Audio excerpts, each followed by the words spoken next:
हम और आप दिगंबर जैनाचार्य विरचित जैन व्याकरण कातंत्र रूपमाला का अध्ययन कर रहे हैं और कातंत्र रूपमाला के इस द्वितीय सोपान पर हम चल रहे हैं। प्रथम सोपान पंच संधि रूप में हमने आत्मसात किया। अब द्वितीय सोपान लिंग प्रकरण चल रहा है और द्वितीय सोपान लिंग प्रकरण में स्वरांत पुल्लिंग प्रकरण हमारा पूर्ण हुआ। स्वरांत स्त्रीलिंग प्रकरण हमारा पूर्ण हुआ। अब स्वरांत नपुंसक लिंग की प्रक्रिया चल रही है। स्वरांत नपुंसक लिंग में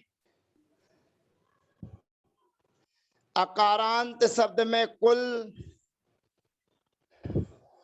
सर्वनाम संज्ञक, अकारांत शब्द में सर्व और उसके बाद में आकारांत शब्द में क्षीरपा और एकारांत रूप में बारी शब्द के रूप हमने और आपने जाने। बारी शब्द का मतलब है अग्नि संज्ञक, लेकिन नपुंसक लिंग में उस अग्नि संज्ञा का फल केवल सी संबुद्धि वाली विभक्ति में ही हमें देखने में आता है, क्योंकि अन्य स्थानों पर नामिना स्वरे सूत्र से नू का आगम हो जाता है। इसलिए अग्नि संज्ञक संबंधी जो भी कार्य यहाँ पर होने थे वे नामिना स्वरे ने उसको परिवर्तित कर दिए। अब इकारांत शब्द में हमने नामिन वारी शब्द के रूप को जाना था। अब बारी शब्द के बाद सूत्र नंबर 248 हमारा पूर्ण हुआ। उसके बाद हम आगे बढ़ते हैं और यहाँ पर देखिए नीचे लिखा हुआ है अस्ति, दधि, शक्ति, अक्षी शब्दा नाम। अब ये मेन शब्द आ गए हैं अस्ति और दधि, शक्ति और अक्षी। ये चार शब्द हमारे बीच में आए हैं और इन चारों शब्दों के अंत में इकार है। जैसे बारी शब्द में अंत में ई थी, इसी प्रकार से यहाँ पर भी अस्थि,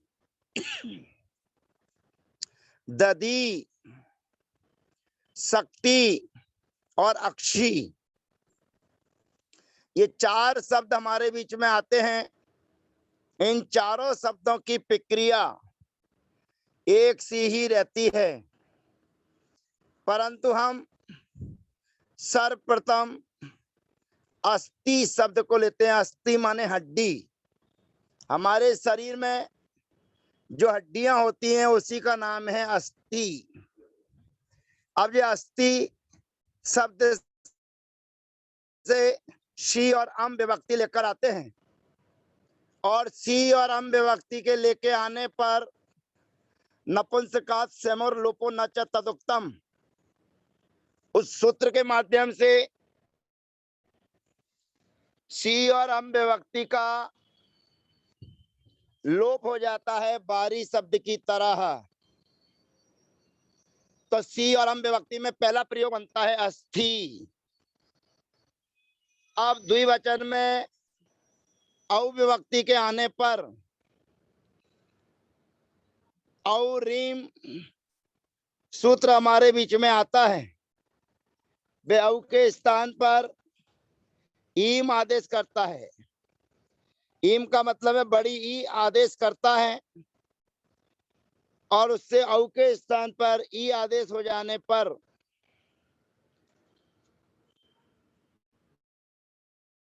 नामिना स्वरे, क्योंकि इसके अंत में नामी है और ये नपुंसक लिंग शब्द है। नपुंसक लिंग और नामी अंत में होने के कारण नामिना स्वरे से नू का आगम हो जाएगा और नू में ऊ का अनुबंध हो जाएगा, ना शेष रहेगा। उस नाम में औरीम जो ई विभक्ति आई थी, वह ई विभक्ति उसमें लगा देंगे तो बन जाएगा अस्थीनी। अस्थीनी। अब उसके बाद हम औ विभक्ति लेकर आएंगे। औ विभक्ति के बाद में जस और सस, ये दोनों विभक्तियां एक साथ आती हैं और जस और सस दोनों विभक्तियां एक साथ आने पर जस ससो सी, जस ससो नपुंसके। नपुंसक लिंग में जस और सस की घुट संज्ञा होती है और इसके बाद में सूत्र आता है जस ससो सी, अर्थात नपुंसक लिंग में जस और सस के स्थान पर सी आदेश होता है और जस और सस के स्थान पर सी आदेश हो जाने पर उसमें से ई मात्र शेष रहता है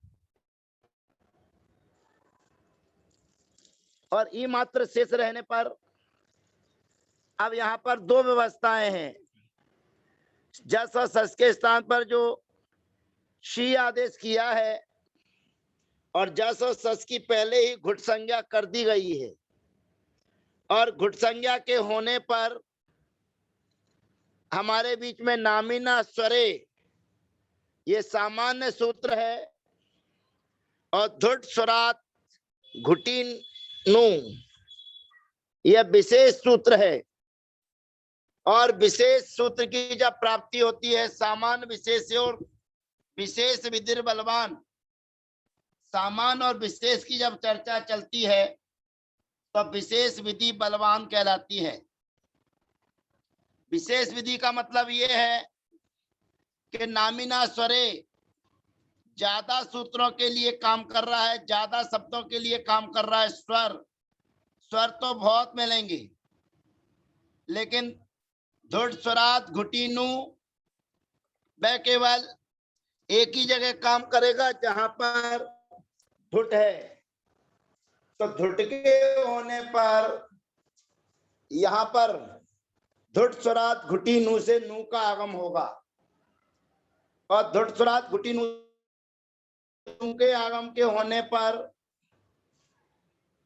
अगला सूत्र हमारे बीच में आता है इन हन पूसार यमनाम सौ। इन हन पूसार यमनाम सौ, उससे दीर्घ आदेश हो जाता है और दीर्घ आदेश होने पर अब ध्यान रखना जस और सस के स्थान पर जो ई आदेश किया है, सी आदेश किया, वो ह्रस्व है और यहाँ पर जो अस्थि शब्द है उसको दीर्घ आदेश हो जाएगा इन हन पूसार यमनाम सौ से। अब और इम में ये ध्यान रखना है आपको, और इम में औ के स्थान पर दीर्घ ई होता है और जस और सस के स्थान पर शी आदेश में ह्रस्व बचता है। तो यहाँ पर प्रयोग बन जाएगा अस्थीनी। जस और सस में अस्थि, अस्थीनी, अस्थीनी, माने बीच में दीर्घ अंत में ह्रस्व, ये जस और सस विभक्ति में बनता है और बीच में ह्रस्व अंत में दीर्घ, ये औ विभक्ति पर बनता है और रीम आदेश करके। इतना ध्यान रखना है। अब आदि विभक्तियां आती हैं जिसमें कुछ परिवर्तन होता है, कुछ नया काम होना है। प्रथमा द्वितीय विभक्ति में कोई नया काम नहीं, कोई परिवर्तन नहीं, जैसे बारी शब्द के रूप चलाए थे वैसे ही अस्ति, दधि, शक्ति और अक्षी, इन चारों शब्दों के रूप प्रथमा द्वितीय विभक्ति में जैसे बारी शब्द के समान हमने प्रयोग सिद्ध किए थे, उसी प्रकार इसके भी प्रयोग सिद्ध होते हैं। अब हम टा विभक्ति लेकर आते हैं। टा में से आ शेष रहता है, स्वर वाली विभक्ति है। अब यहां पर अगला सूत्र हमारे बीच में आता है जो मुख्य है, अस्ति, दधि, शक्त्यक्षणा, मनन्तस्तादौ। अस्ति, दधि, शक्त्यक्षणा, मनन्तस्तादौ, अर्थात तादौ, टा आदि विभक्तियों के होने पर, टा आदि विभक्तियों के होने पर, अब टा आदि दो प्रकार की होती हैं, स्वर वाली और व्यंजन वाली। अब स्वर वाली विभक्तियां के लिए ये सूत्र है, व्यंजन वालियों के लिए नहीं। अस्ति, दधि, शक्त्यक्षणा, मनन्तस्तादौ, अर्थात अस्ति, दधि, शक्ति और अक्षी, इन शब्दों के अंत को अन आदेश होता है तादौ स्वरे परे। ता आदि स्वर वाली विभक्तियों के होने पर अंत को अन आदेश होता है। तो अंत है अस्ति में रहने वाली ई, दधि में रहने वाली ई, शक्ति में रहने वाली ई और अक्षी में रहने वाली ई। यद्यपि अभी हम केवल अस्ति शब्द के रूप चला रहे हैं, अस्ति में रहने वाले अंत में ई है, उस अंत में रहने वाली ई के स्थान पर अन आदेश आएगा, यानी कि अनतिक्रमण करेंगे हम, तो जो ई है उसके स्थान पर अन आदेश हो जाए। अब ई के स्थान पर अन आदेश होने पर हमारी स्थिति अस्त, धन, अन, धन, टा। टा में से आ बचता है। अब हमारी स्थिति है अस्त, धन, अन, धन, टा। इतना काम करने पर मेन सूत्र है 250 नंबर का, जो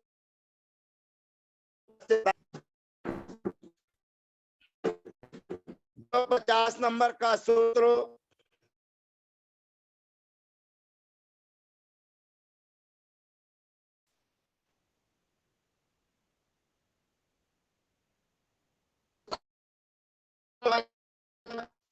बार माँ का संयोग नहीं हो, लेकिन या तो ये कहा जाएगा कि बार माँ का संयोग है तो ये सूत्र कार्य नहीं करेगा, लेकिन बार माँ के संयोग से रहित अंत में कोई भी जिन शब्दों के अंत में होगा, जिन शब्दों के अंत में अन होगा, उन शब्दों के अन के आ का लोप हो जाएगा। सामने स्वर वाली विभक्तियां हो तो आकार से लोप भवती अघुटी स्वरे परे, माने अघुट स्वर। अब अघुट स्वर का मतलब क्या है? अघुट स्वर का मतलब यह है कि सामान्यतः पंचादौ घुट, प्रारंभ की 5 जो विभक्तियां हैं वो घुट विभक्तियां कहलाती हैं। लेकिन नपुंसक लिंग में जस और सस के स्थान पर होने वाला जो आदेश है सी, केवल उस जस और सस की ही घुट संज्ञा होती है। यानी कि अन्य जो विभक्तियां हैं जिनमें स्वर रहेगा तो वे सभी विभक्तियां अघुट स्वर वाली विभक्तियां कहलाएंगी। परंतु यहाँ टादौ कहा गया, टादौ, या टा आदि विभक्तियों के बाद ही अनादेश होता है, उसके पहले नहीं। अगर टा आदि विभक्ति के पहले अन आदेश हो जाता तो जो औ विभक्ति थी, जो औ के स्थान पर अपन ने औ रीम किया, वह भी अगुट स्वर वाली विभक्ति थी, वहां पर भी ये सूत्र कार्य करता। परंतु यह सूत्र टा आदि स्वर वाली विभक्तियों में जहां अगुट स्वर कहलाएगा वहां पर ये काम करेगा। ये सूत्र का उच्चारण, उसके उच्चारण के बाद इसका सही अर्थ समझना, नहीं तो लोग गलत अर्थ कर लेते हैं। वो केवल यही शब्द देखते हैं कि बा और माँ का संयोग नहीं होना चाहिए, तो बा और माँ का संयोग से रहित ही वो अपनी व्याख्या करते हैं, पर ऐसा नहीं है। हमें ध्यान रखना है, अवम संयोगा दनो लोपो लुप्त बच्चे पूर्व विदौ। अब यहाँ पर जो आ और अब माँ दिया है, माने बा और माँ, इन दोनों को अभी छोड़ देंगे, इसका अर्थ नहीं करेंगे। यहाँ पर हम दनो लिखा है, उसमें से करेंगे अनो लोपो। अन के आकार का लोप होता है और लोप होने पर लुप्त बच्चे, वह लुप्तवत होता हुआ पूर्व विदौ, जो भी आपकी पूर्व विधि है वह कर देना चाहिए। अवमा संयोगात परस्य अनो अकारस्य लोपो भवति अगुटी स्वरे परे, और सचे अलुप्त बत्ती। अब यहाँ पर ध्यान रखना है, यहाँ पर संयोगात धनु, उसके बीच में आ चाहिए है, जो अलोपो कह रहा है। आ का लोप होता है, यहाँ पर अवग्रह खंडाकार का चिन्ह चाहिए है, जो इस पीडीएफ फाइल में नहीं है। तो यहाँ पर लोपों के पहले भी आकार चाहिए जो अलुप्तवत कार्य कर रहा है। तो यहाँ पर ऊपर सूत्र में जो सूत्र बना हुआ है, अवमा संयोगा धनो लोपो लुप्त बच्चे पूर्व विदौ।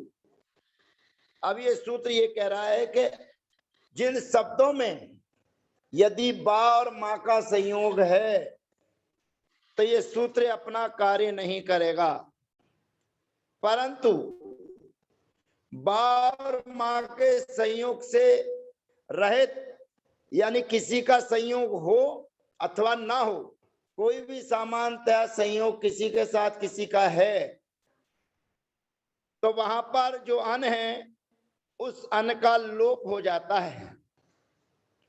और लोप होने पर कैसा होता है वो? अलुप्तवत।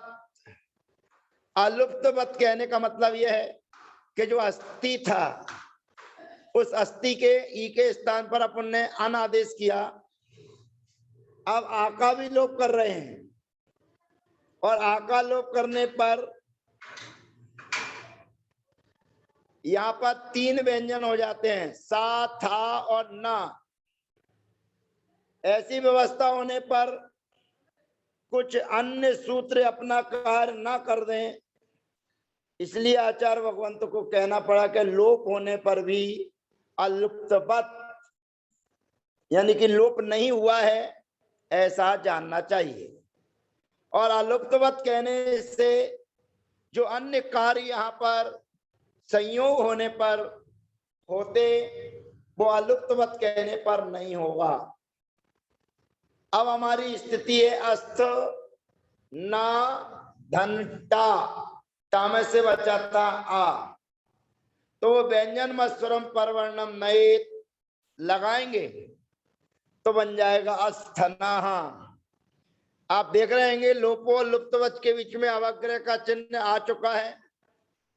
ऐसे ही अवग्रह का चिन्ह लोप के पहले भी चाहिए, धनों के बाद और लोप के पहले भी चाहिए। तो यहाँ पर न समास पूर्वक कथन किया जा रहा है कि बा और माँ का संयोग नहीं होना चाहिए, लेकिन ऐसा नहीं है कि अपन बा और माँ का संयोग ही खोजते रहें। शब्द चाहे संयोग वाला हो चाहे बिना संयोग वाला हो, अगुट स्वर वाली विभक्तियों के होने पर उसके अन के आकार का लोप होता है। अब ये ध्यान रखना इस सूत्र को ये मत समझना कि नपुंसक लिंग में आया है इसलिए नपुंसक लिंग के लिए ही है। जब आप व्यंजनांत जिन शब्दों के अंत में ना होगा, यानी कि व्यंजनांत नकारांत शब्दों का जब अध्ययन करेंगे तो पुल्लिंग में आपको बहुत सारे शब्द मिलेंगे, जैसे राजन, आत्मन, परवन इत्यादि इत्यादि। तो वहां पर वो पुल्लिंग शब्द के आने पर वहां पर सस विभक्ति से अगुट स्वर वाली विभक्तियां कहलाती हैं। तो सस आदि विभक्तियों के आने पर भी यह सूत्र अपना कार्य करेगा, ये अपने को ध्यान रखना है। तो इस सूत्र का अर्थ यह है कि जिन शब्दों के अंत में अन होता है, उन शब्दों के जिन शब्दों के अंत में अन होता है, उस अन के आकार का लोप होता है सामने अगुट स्वर वाली विभक्ति के होने पर। अब अगुट स्वर वाली विभक्तियां पुल्लिंग में सस से आ जाती हैं, स्त्रीलिंग में भी, लेकिन नपुंसक लिंग में क्योंकि जस सस की घुट संज्ञा हो जाती है इसलिए टा से आती है, टा से। और टा से आने के बाद यहां पर प्रयोग सिद्ध हो जाता है अस्थना। अब उसके बाद में भ्याम विभक्ति आएंगी। तो भ्याम विभक्ति में कुछ नहीं करना है क्योंकि स्वर वाली विभक्तियों में टादौ आदि स्वर वाली विभक्तियों के होने पर ही काम होता है। भ्याम आदि व्यंजन वाली की विभक्तियों के नहीं तो बन जाएगा अस्तिभ्याम। इस विभक्ति में अस्ति भी। फिर चतुर्थी के एक वचन में गे विभक्ति आएगी, ए बचेगा। और जैसे अपन ने अस्तना बनाया था उसी प्रकार से यहाँ पर अंत को अन आदेश करके ये अवमा संयोगा दनो लोपो लुप्त बच्चे पूर्व विदौ। ये देखिए लोप के पहले भी आपको अवग्रह का चिन्ह नजर आ रहा है और लुप्तवत के पहले भी अवर्ण का अवग्रह का चिन्ह नजर आ रहा है। तो यहाँ पे अलोप केवल आकार का लोप होता है। अलोप होने पर क्या होता है? अलुप्त बच्चे, और वे अलुप्तवत हो जाता है। अलुप्तवत होने पर पूर्व विदौ, जो भी उसकी विधि है उसको कर देना चाहिए। तो चतुर्थी के एक वचन में बनेगा अस्थने, भ्याम विभक्ति में अस्तिभ्याम और फिर अस्तिभ्या। पंचमी के एक वचन में घसी के आने पर अस्थना और उसके बाद में ओस विभक्ति के आने पर अस्थनो और आम विभक्ति के आने पर अस्थनाम। अब यहाँ पर गी विभक्ति लेकर आएंगे और गी विभक्ति के लाने पर अगला 251 नंबर का सूत्र अपना कार्य करेगा, परंतु हम उस गी विभक्ति के बारे में अगले सत्र में समझेंगे और अगले सत्र में पुनः इस 250 नंबर की व्याख्या को समझते हुए उस गी विभक्ति के प्रयोग को सिद्ध करेंगे। ये 250 नंबर का सूत्र नपुंसक लिंग के लिए नहीं है, ये सब जगह कार्य करेगा, पर शर्त यह कि अंत में अन होना चाहिए और उसके बाद में दूसरी शर्त यह कि सामने अगुट स्वर वाली विभक्तियां होना चाहिए।